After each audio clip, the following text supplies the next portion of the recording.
Samia Suluhu Hassan ameteuliwa kuwania tuzo ya kila mwaka ya dikteta wa mwaka husika. Kwa mwaka huu tuzo hiyo ni ya dikteta wa mwaka 2025.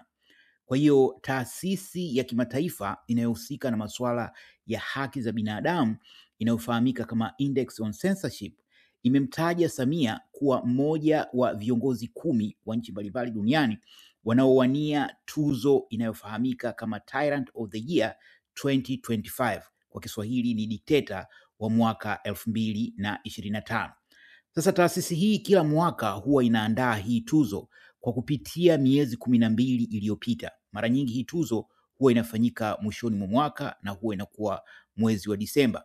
Kwa hiyo wanaangalia kati ya mwezi Disemba wa mwaka husika hadi mwezi Disemba wa mwaka uliopita. Kwa hiyo kwa mwaka huu ni kati ya Disemba hii 2025 na Disemba 2024, na hatimaye wanafanya utaratibu wa kuteua wagombea wa tuzo, na wagombea hao huwa wanapigiwa kura. Kwa hiyo hata katika hii ya Samia Suluhu Hassan kuteuliwa kuwa mmoja wa wagombea itategemea kura atakazopata. Lakini taarifa zinazoeleza hadi muda huu anaongoza katika hiyo sehemu ya kupiga kura. Mwishoni mwa makala hii nitakueleza utaratibu wa kupiga kura ukoje, kwa sababu nawe unaweza kushiriki kumpigia kura kama unadhani anastahili hiyo tuzo ya dikteta wa mwaka 2025. Kwa hiyo taasisi hiyo ya Index on Censorship imefanya uamuzi wa kumpitisha Samia kuwa mmoja wa wagombea wa tuzo hiyo kutokana na yaliyojiri, na katika haya wameangalia sio tu mwaka huu 2025, lakini wamekwenda mbali zaidi kutokana na mabadiliko yaliyojitokeza katika uongozi wake tangu aingie madarakani March 2021.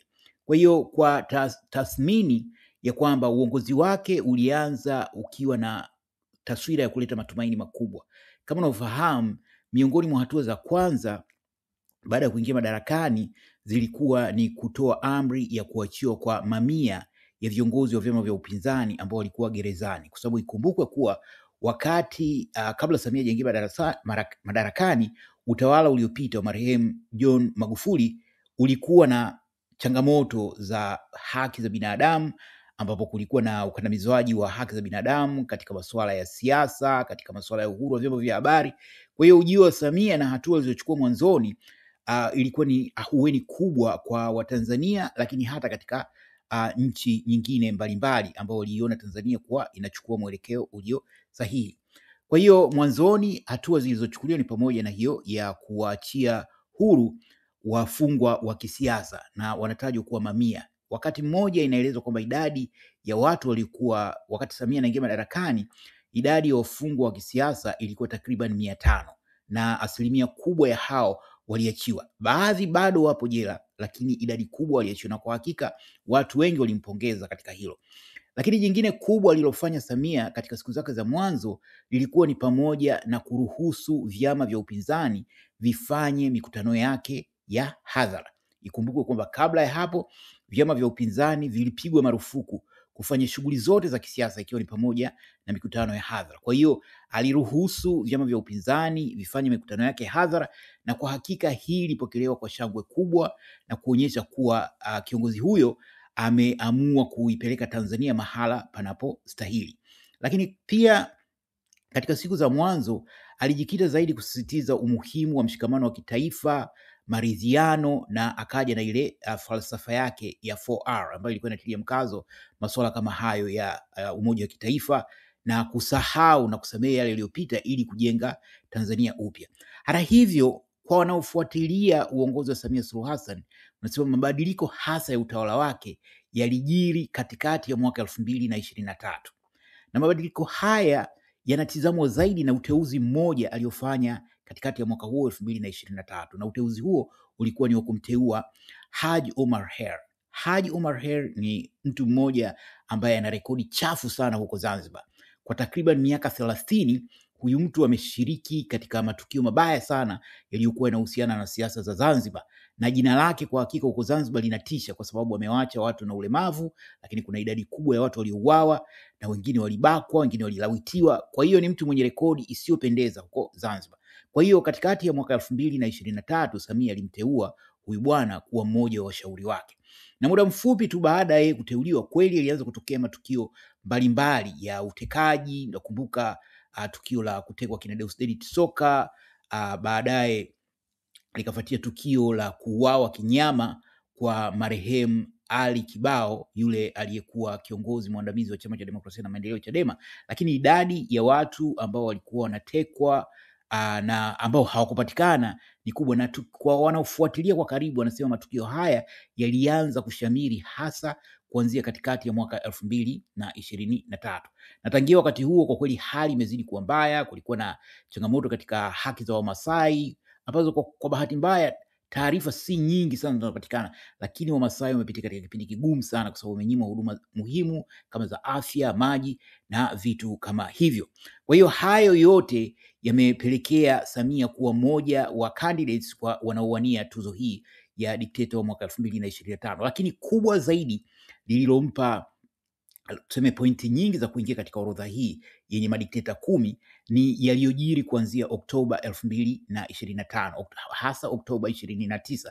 Kama unafahamu kulikuwa na maandamano hiyo Oktoba 29 ya mwaka huu, na Samia akatoa amri kwa vyombo vya dola kuchukua hatua kali zaidi kwa wananchi, na katika hilo taarifa zinaeleza kwamba takriban watu zaidi ya 10,000 wameuawa kwa mujibu wa taarifa. Lakini hata hivyo imekuwa vigumu kwa sababu serikali yenyewe haijakiri kuhusu mauaji hayo na wala haijatoa orodha idadi ya watu waliouawa. Hata hivyo kumekuwa na shinikizo kubwa, na moja ya mashinikizo hivi karibuni imetolewa na aliyekuwa waziri mkuu wa zamani Jaji Joseph Warioba, ambaye ameeleza bayana kwamba idadi ya waliouawa baada ya hiyo Oktoba 29 ni kubwa kuliko Tanzania waliouawa katika vita vya Kagera. Vita vya Kagera ilikuwa mwaka 1978 mpaka 1979, na akaeleza kwamba tofauti na vita ya Kagera ni kwamba wakati kwenye vita ya Kagera waliouawa ni Watanzania waliokuwa wakipambana na adui wa nje. Safari hii idadi kubwa ya hawa waliouawa wameuawa na Watanzania wenzao, na akasisitiza kwa kuna muhimu serikali ije clean, yani serikali ya Samia iwe wazi na kueleza kwamba ilikosea, lakini pia itoe idadi kamili ya watu waliouawa katika hilo. Kwa hiyo haya ndio mazingira yaliyopelekea Samia kutajwa katika hii orodha. Lakini jingine ni kwamba katika hilo kunafahamika kwamba kuna hatua ambazo ziko mbioni kuchukuliwa dhidi ya Samia, na hii ya kuingizwa katika orodha hii ni kitu muhimu sana kwa sababu kinachangia katika swala, na swala lenyewe ni kwamba kuna kesi ambayo imefunguliwa katika mahakama ya kimataifa ya uhalifu yani ICC, na kesi hiyo imefunguliwa na wanasheria wa kimataifa, na hawa ndio katika moja ya submission zao wanasema kwamba idadi ya watu waliouawa wanazidi 10,000. Kwa hiyo hiyo kesi iliyowasilishwa ICC inataja bayana kwamba idadi ya watu waliouawa inazidi watu 10,000.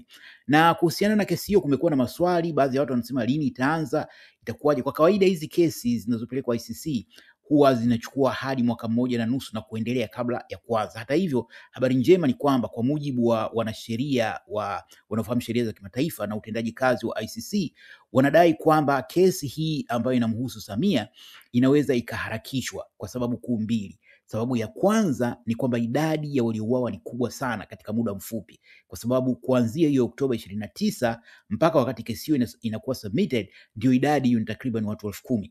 Kwa hiyo kwa wastani kama miezi miwili, kwamba kila mwezi takriban watu 5,000 walikuwa wameuawa.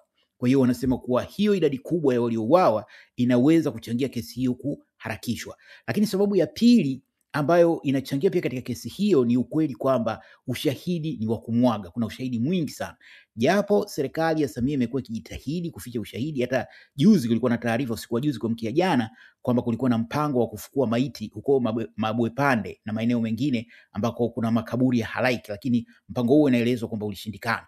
Kwa hiyo kuna jitihada kubwa sana za serikali ya Samia kujaribu kufuta ushahidi wa mauaji hayo. Hata hivyo ushahidi mwingi umepatikana, na hao wanasheria waliopeleka kesi ICC wamewasilisha ushahidi huo. Kwa hiyo haya masuala mawili, moja ni hilo la idadi ya waliouawa, na pili wingi wa ushahidi, vinatafsiriwa kuwa vinaweza kuchangia kesi hiyo kuanza mapema, na katika kudadisi wanadai kuwa kesi hiyo inaweza kuanza hata Januari 2026 ambayo ni kesho kutwa tu, ambapo tunaanza mwaka huo mpya wa 2026. Kwa hiyo kwa kifupi ni hayo. Kwa kumalizia ni kwamba hii tuzo aliyotajwa Samia kuwania itamfanya kuwa mshindi endapo atapata kura nyingi, na kwa mujibu wa taarifa ni kwamba mpaka sasa hivi yeye anaongoza kwa idadi ya kura. Hata hivyo, endapo unataka kushiriki kumpigia kura kama anastahili, na pengine anastahili, basi hapo kwenye maelezo ya kwenye video hii hapo chini, basi nenda hapo utakuta kuna link ambayo itakuwezesha wewe kumpigia kura.